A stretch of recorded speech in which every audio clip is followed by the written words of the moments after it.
Kembali lagi di Forza Nusantara, program yang mengupas tuntas dinamika olahraga terpanas dari dalam dan luar negeri. Benar sekali, dan untuk 12 menit ke depan kita akan fokus pada dua kisah yang sangat kontras namun sama-sama menggemparkan panggung sepak bola Asia Tenggara.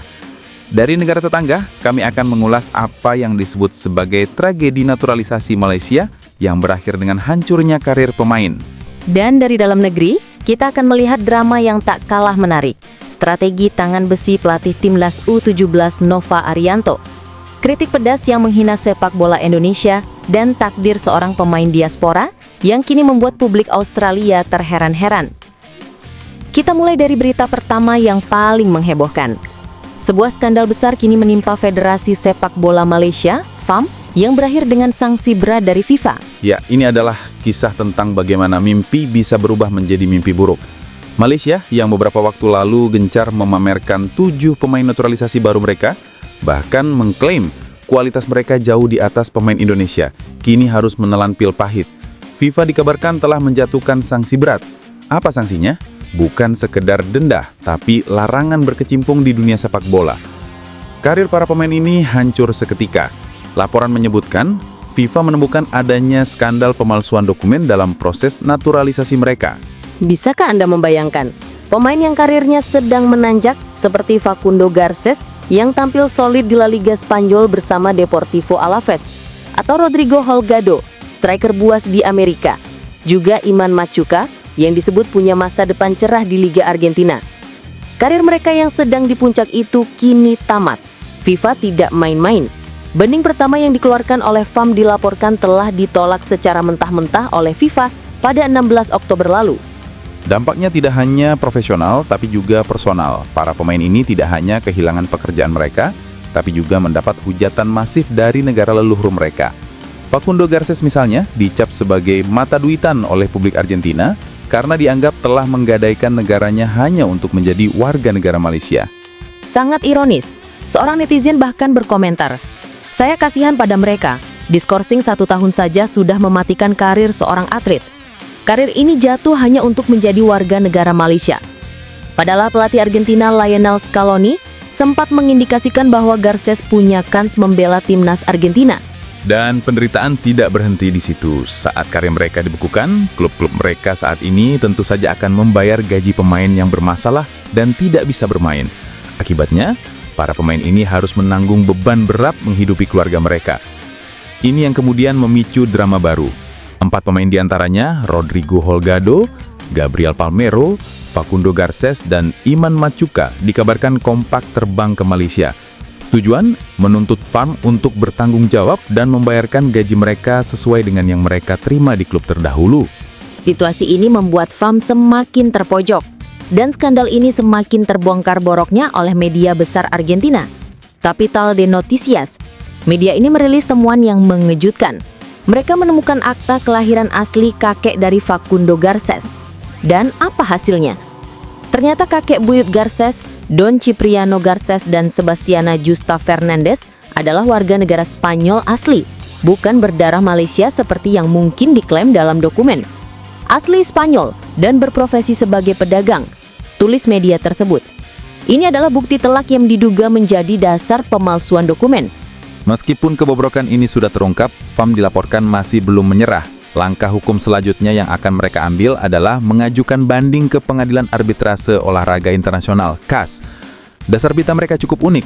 Mereka tidak lagi memperdebatkan soal silsilah, tapi berpegang pada hukum internal negara Malaysia. Menteri Dalam Negeri Malaysia, Datuk Seri Saifuddin Nasution Ismail, sempat menyatakan bahwa semua prosedur naturalisasi 7 pemain ini adalah sah di mata hukum Malaysia dan telah dilakukan sejak 2018. Di mana letak perbedaannya?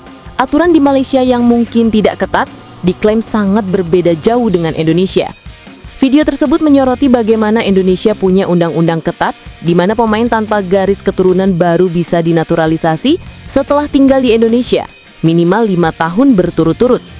Sebuah kisah yang rumit, tragis, dan menjadi pelajaran mahal bagi sepak bola Malaysia. Karir hancur, reputasi negara dipertaruhkan, dan para pemain kini menuntut pertanggungjawaban. Kita beralih ke tanah air. Jika di Malaysia ada drama karir hancur, di Indonesia ada drama pembentukan karakter. Kita mulai dari persiapan Timnas U17 jelang Piala Dunia U17 2025. Betul, pelatih Nova Arianto membuktikan bahwa ia adalah titisan sejati dari filosofi Sintayong, tegas, disiplin, dan tanpa kompromi. Pagi ini, sebuah keputusan besar diambil. Nova Arianto secara resmi mencoret 5 pemain sekaligus dari pemusatan latihan. Ini bukan sekedar formalitas.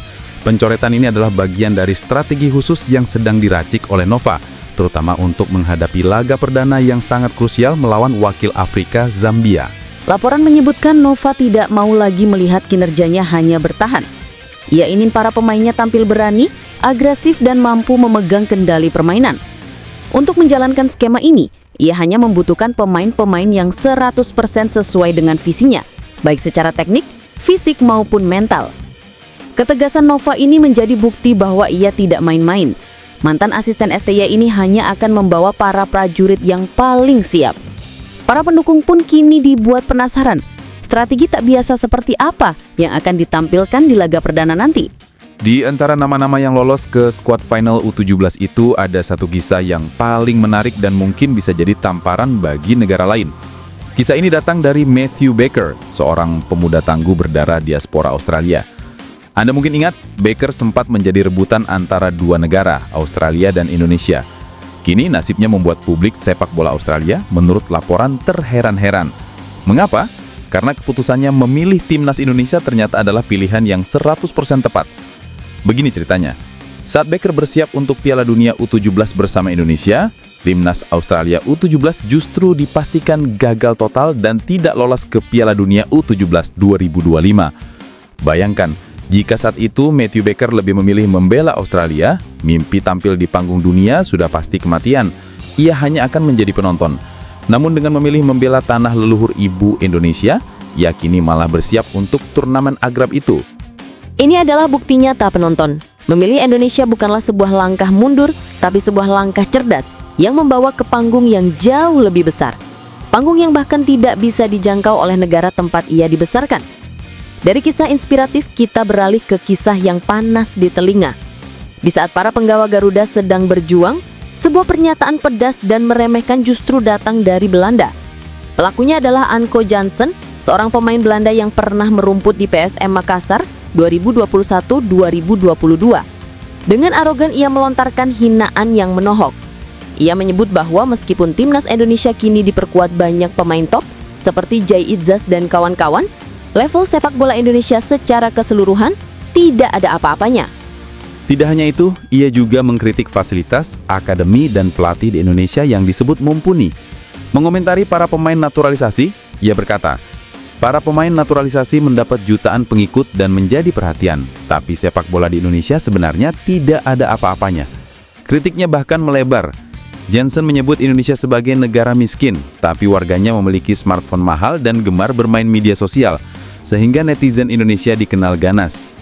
Tentu saja pernyataan ini menyulut kemarahan. Ini adalah kesombongan yang seolah menutup mata terhadap pesatnya kemajuan skuad Garuda. Tapi seperti kata video tersebut, pernyataan sombong seperti inilah yang harus kita jadikan bahan bakar, cambuk, dan motivasi untuk bangkit lebih kuat. Kita buktikan di atas lapangan bahwa sepak bola Indonesia ada apa-apanya. Dan pembuktian itu tampaknya sedang dijalani oleh salah satu kapten kita, Asnawi Mangkualam, di tengah namanya yang perlahan terabaikan di timnas era Sintayong karena persaingan dengan pemain keturunan. Asnawi justru sedang berevolusi di Liga Thailand. Di bawah arahan pelatih baru Port FC, Asnawi tidak lagi berada di satu posisi bek kanan. Ia sekarang menjadi bahan eksperimen yang berhasil. Dalam laga terbaru, Asnawi dimainkan di sisi kiri dan berhasil membukukan satu assist krusial yang membawa Port FC meraih kemenangan penting. Kemampuannya beradaptasi ini menunjukkan kelelasnya. Statusnya yang kini menjadi pemain serba bisa atau serba bisa tentu akan menjadi keuntungan besar bagi timnas Indonesia di masa depan nanti, siapapun pelatih barunya. Dua wajah sepak bola ASEAN penonton. Di satu sisi, Malaysia menghadapi krisis kepercayaan dan hukum akibat skandal naturalisasi yang menghancurkan karir pemain. Di sisi lain, Indonesia terus berdinamika. Dari strategi tegas U17, pilihan tepat seorang pemain diaspora yang kagum, hingga kritik pedas yang harus dijawab dengan prestasi dan evolusi pemain senior yang menolak menyerah. Perjalanan masih panjang dan hanya waktu yang akan membuktikan siapa yang bekerja paling keras.